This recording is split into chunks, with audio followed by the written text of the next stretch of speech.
Hello, everybody. I'm Dennis, and I am going to be interviewing the star of Help My House is Haunted, Barri Ghai. So, everybody, have your questions ready?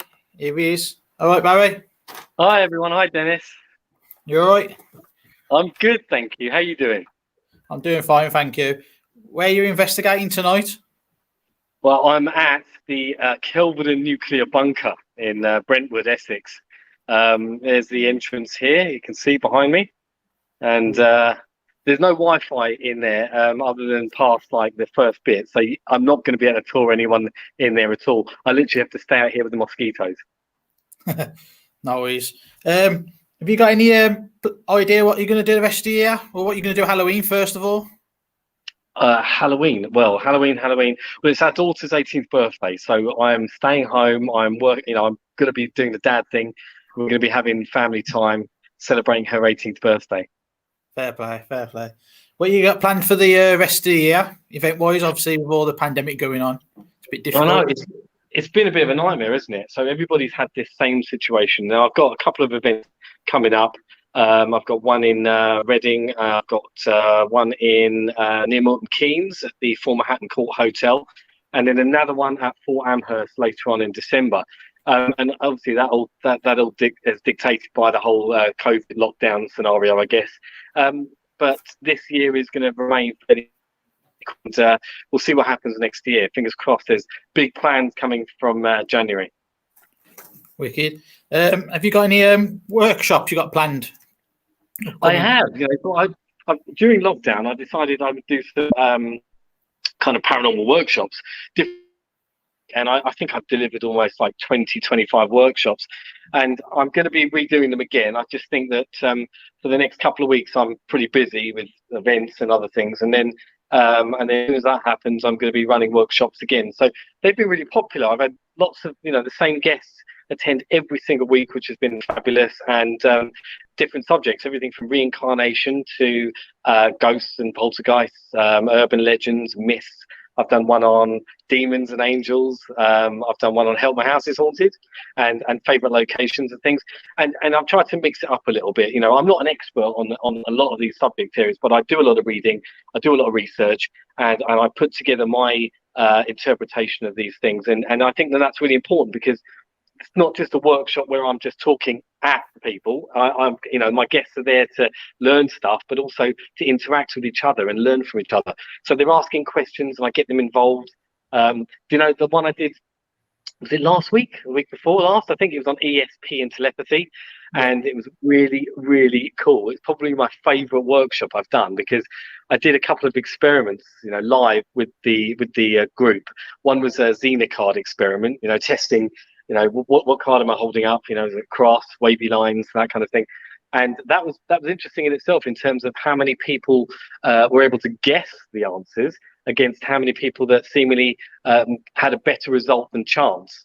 But the most impressive thing that we did was a remote viewing exercise, where I had an object that I had in a velvet bag and a velvet pouch, and I held it up to the camera, and I asked them all to concentrate and to clear their minds and to try and remote view the object that I had in the bag.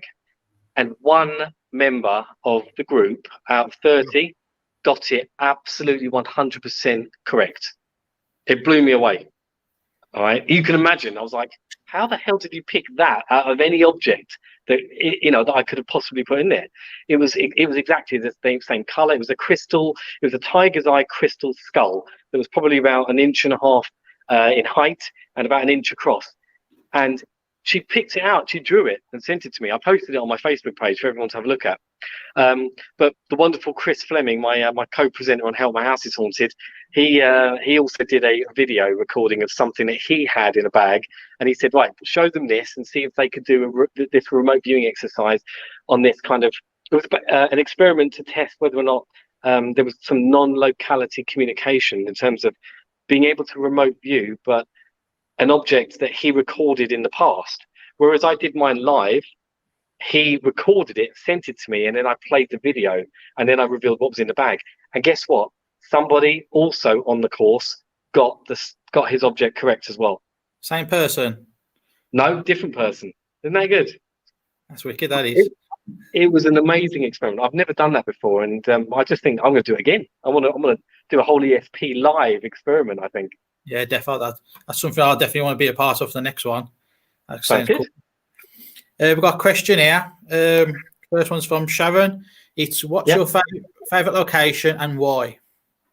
Oh, Sharon, I've got so many favorite locations. Honestly, I think one of my favorite locations is going to be let me think, the Skirrid.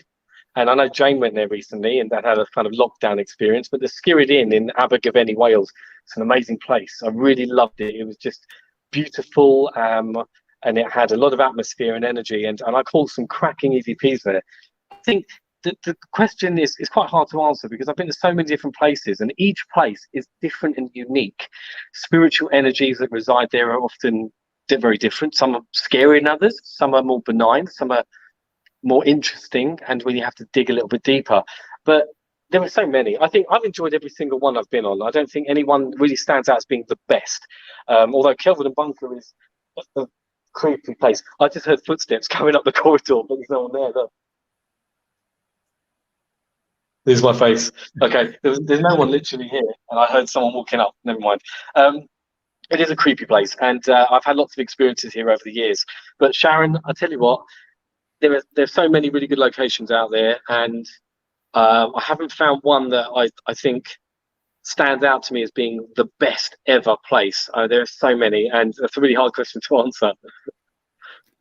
Not much help there, am I? Another one here from Tracy. Says, hi Barry, what drew you to the paranormal? Hi Tracy. So I had lots of paranormal experiences growing up as a child, and I was always curious. Just had an unhealthy fascination with all things that go bump in the night. So I guess what drew me was this interest and curiosity. But then I saw apparitions. I saw something when I was 5, and I had lots of experiences as a young child in my house growing up.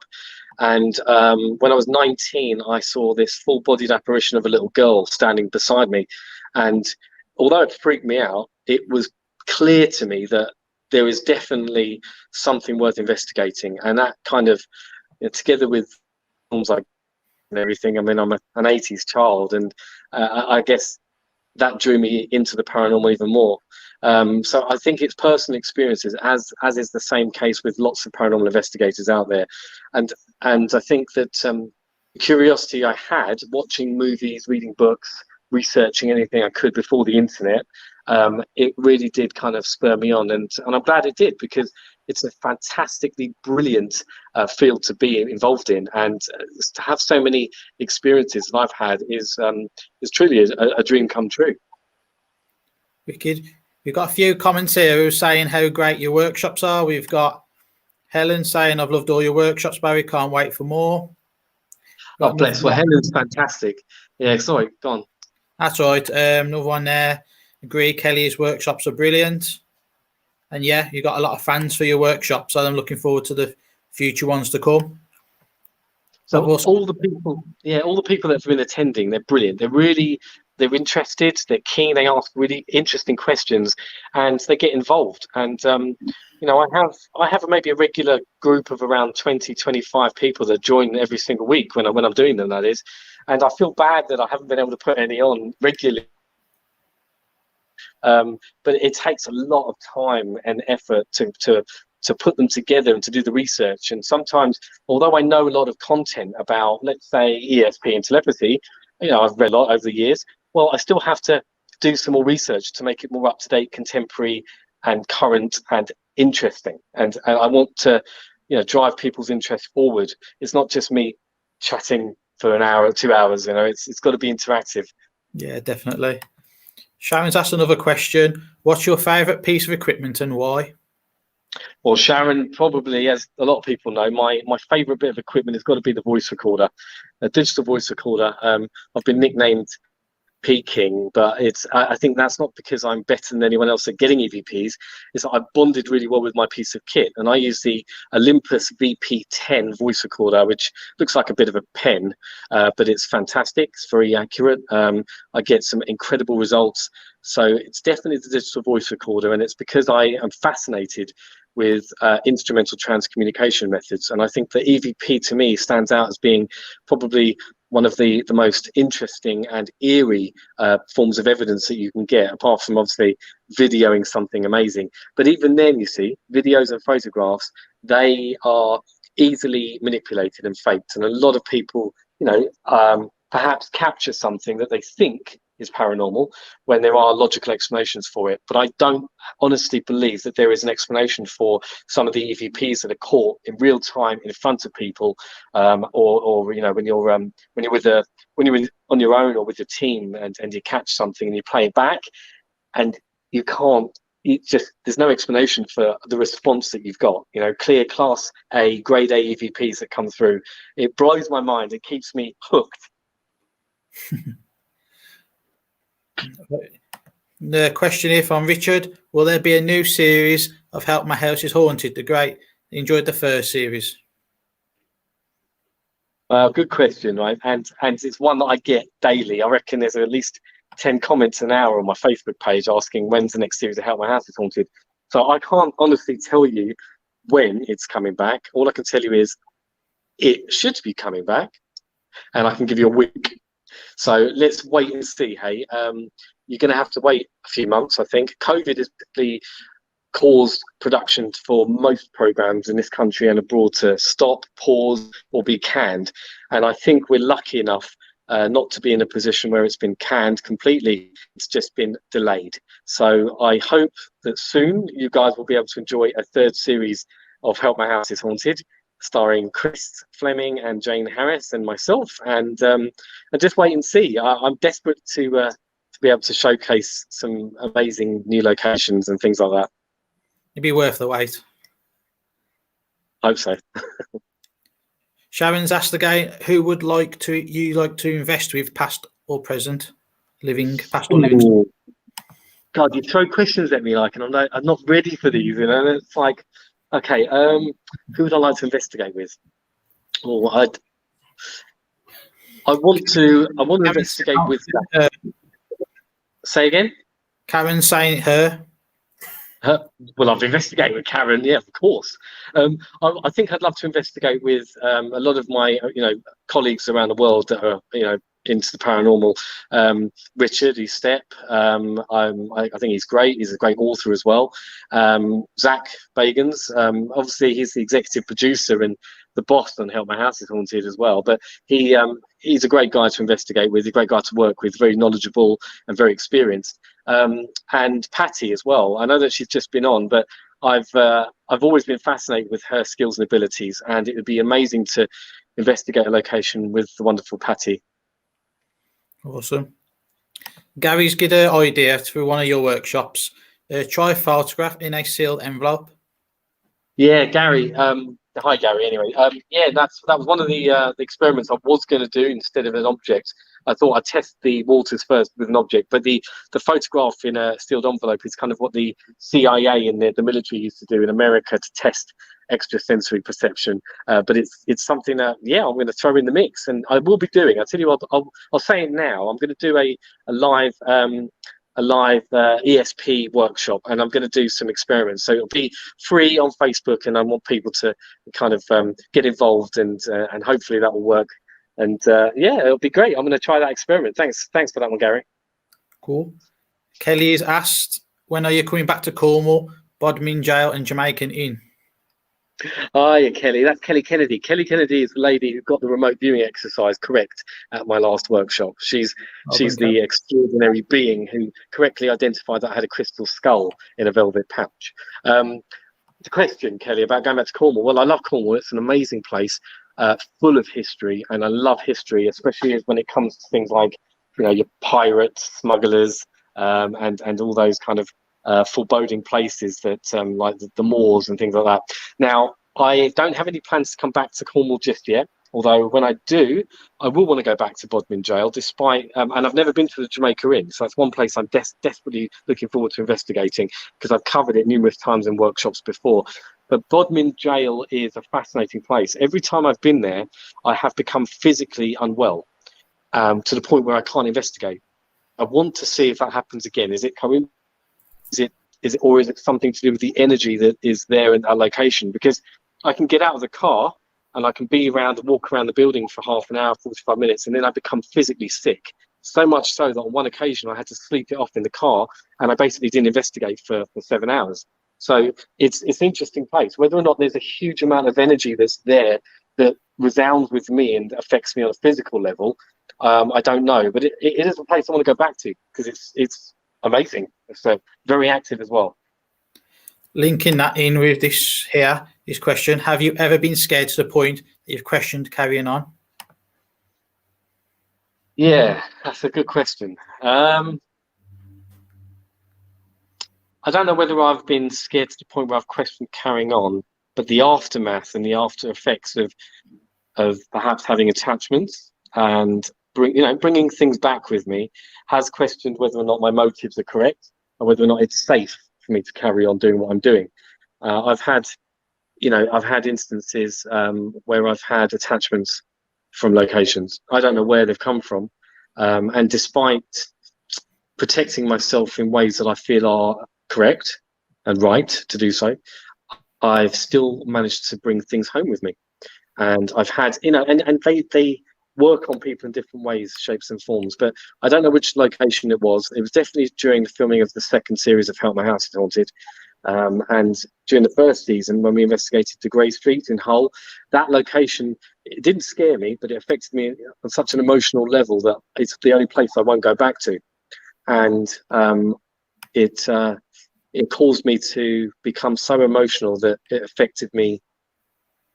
It affected me almost as if someone had died. It was that emotive. And I think that's the thing. It's not about fear. Fear is one of those things that you can run away from or you can walk into. And sometimes the scarier the place, the better, to some extent, for the own buzz of it. But I don't know.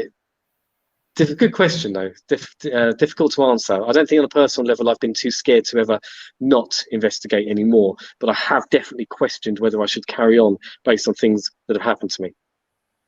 That's cool. Kim has said that you caught some great EVPs last week at the galleries and she enjoyed meeting you. Well, it was lovely to meet you too, and thank you. And I did. The EVPs that we caught, some of them were caught on video during the first 20 minutes just walking around. And I posted a few on my pages and things. And, some people found it difficult to hear. And I think when it comes to EVPs, it's an interesting one. I can hear it. Other people can hear it, and some might not. And it's to do with the frequencies that we're working on. Some people's brains are just tuned into the frequency of that particular audio file, and it will be, it's normally, obviously, it's in an audio format that you can hear between 20 and 20,000 hertz. That's human hearing. But these EVPs, sometimes people struggle to pick them out because their brains don't work exactly the same as the next person's. And that doesn't mean that you can't hear EVPs. It just means that particular frequency was hard for the brain to decipher. But at the Galleries of Justice, cool location. First time I'd ever been there as well. And we caught some great EVPs. And in fact, I've still got several files to listen to on my recorder. I haven't had time this week, but I will get around to doing it. And if I get any amazing captures on there, well, I'm sure I did, I'm going to post them up and let everyone have a listen to them. But thank you for that. Nice one. Helen said, Barry, who's that behind you?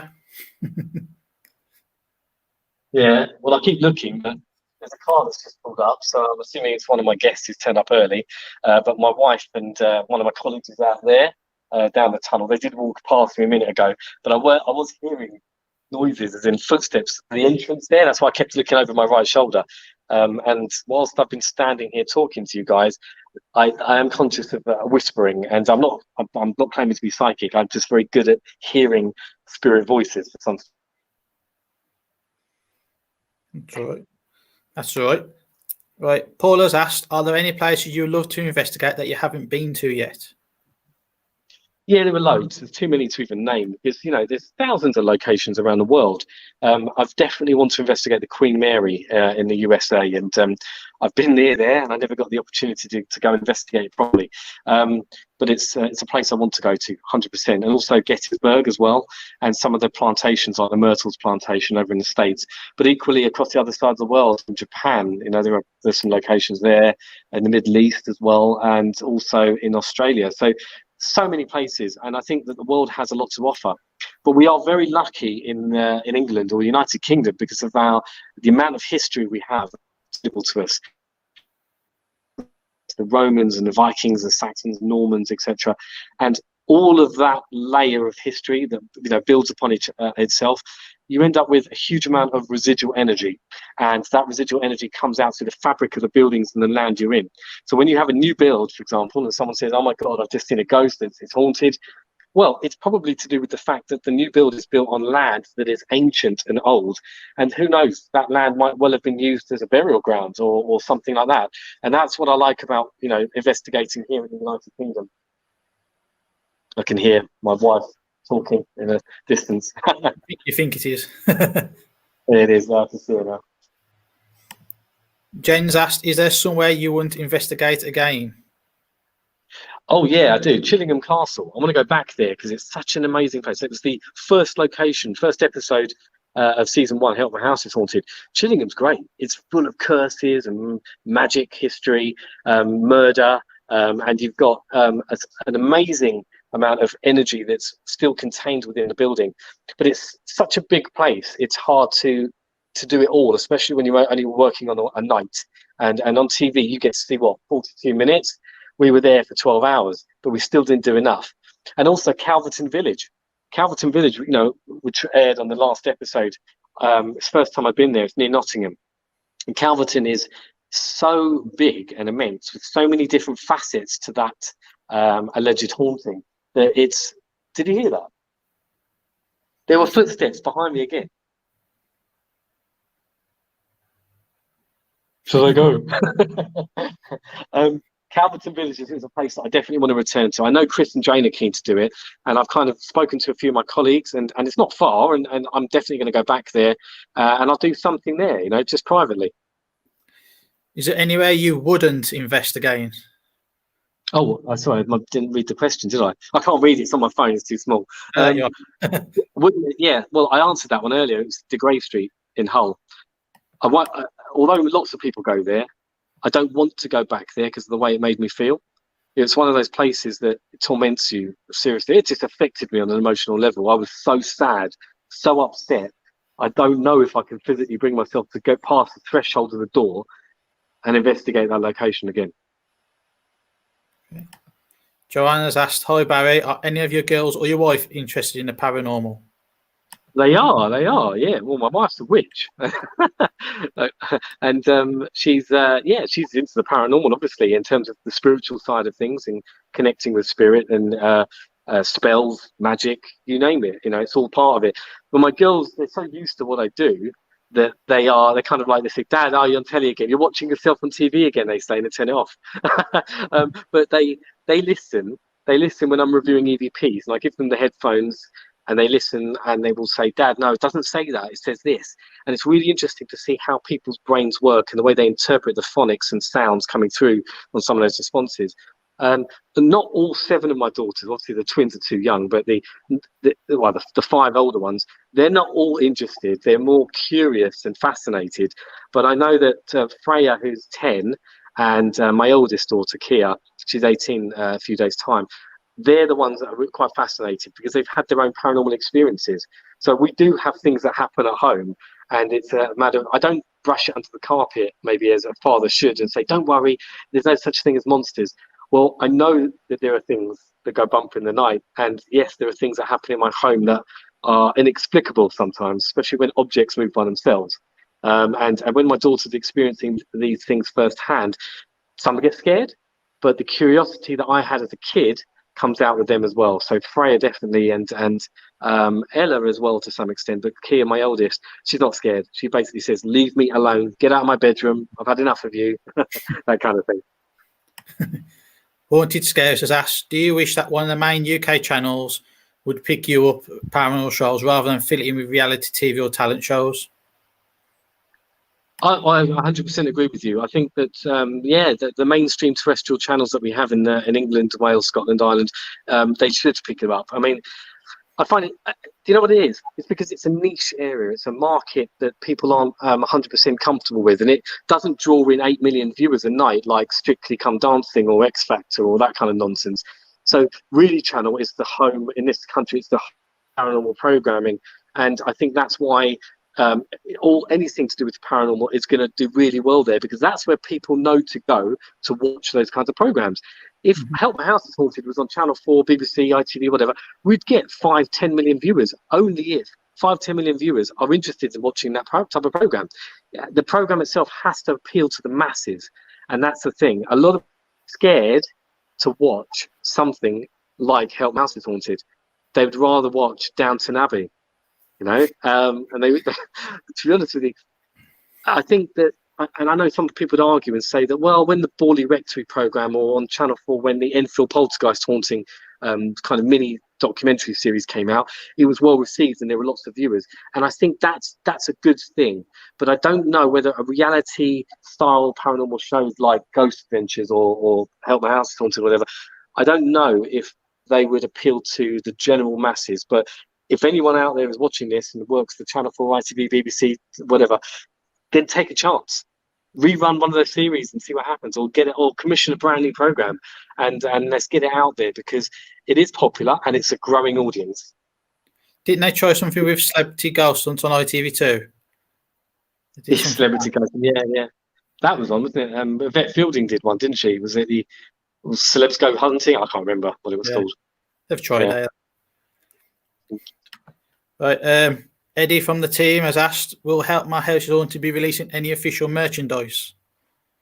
Well, Eddie, I'm sure they will do. It's up to our executive producers of Back to Back Productions, and they own the rights to it, along with My Entertainment and Zach Bagans. So once they've kind of sorted it all out, I'm sure there'll be official merch available online somewhere, and you guys can grab yourselves t-shirts, mugs, hats, whatever. Discount, okay. Richard's asked, is there a good site, Barry, to keep up the latest information that you have? Many thanks. Yeah, most of my stuff's on social media, so you can follow me on my official Facebook page, which is @official Barri Ghai. That's my Facebook page. Most of the events I post will there first sell out very quickly. I put an event out and it'll be selling there, so you have to kind of grab it fast or turn on your notifications. It is. I'm on Twitter as well @Barri Ghai, and Instagram as well. I do have a website which is just barrighai.com, although it needs an update, I'm afraid, so there's not much information on there, but you can have a look, and as soon as I get time to sorting it out, it will all be up to date. So that question's just gone. I say a question, it's more of a statement. Kelly reckons that you'll be good on Strictly. Oh, good God. I can't dance at all. I think I can, but I dance like a dad. What about X Factor? Yeah, I'll do that. I can sing a little bit. I'll do a bit of Backstreet Boys. Go on then. Yeah, not now. I'm not doing it now. Do you know what I really want to do? Is I'm a Celebrity, Get Me Out of Here. I've always wanted to do that. Oh, missing out on the Welsh one, aren't you? Yeah, I know. Right, we've got a question here. Hey Barry, my husband Toby is a skeptic, but I'm really into the paranormal. What can I do to make him understand the paranormal field? Well, I tell you what you can do, SJ Smith. Get your husband to come out on one of my events, all right? Join me on a paranormal investigation. I do them slightly differently to some of the mainstream events companies out there. I'm an investigator. I want to try and investigate and get evidence. That's what I'm there for. I'm not an entertainer. You think, oh, he's on TV, he must be an entertainer. No. What I do is legit, okay? If he comes out and does an event or an investigation, he's going to see for himself. And that's the only way to turn a skeptic into a believer. All right, someone's outing you out here. Lee says he's got a video of you dancing. Yeah, I know he has. He's on him, and he's got a video of me doing some dance in the caves, which he sped up and done some TikTok kind of thing to it. Don't you dare post that again. Right, have you got any events that you got coming up? Is there any tickets available that you want, or any links to for people to go on? All my events are sold out, right? So I literally put them up and they're gone within a day. So if I do put something else up, it'll be for December. And it might be towards Christmas. If anyone's interested, I might have one more event lined up, and it all depends on the whole COVID situation. So you need to get on my Facebook page or Instagram, whatever, and as soon as I post it, grab your tickets quick, because there'll only be limited spaces. Okay, that's brilliant. I think that's it now. A good half hour. Thanks for your questions, everyone. Good luck tonight in your investigation, Barry. Thank you, Dennis. And happy birthday to your daughter next week. Oh, she'll love that. Thank you so much. No problem. Cheers, guys. Thank you. If Barry Bye, just everybody. stop on a minute as we just end the video. Cheers. See you.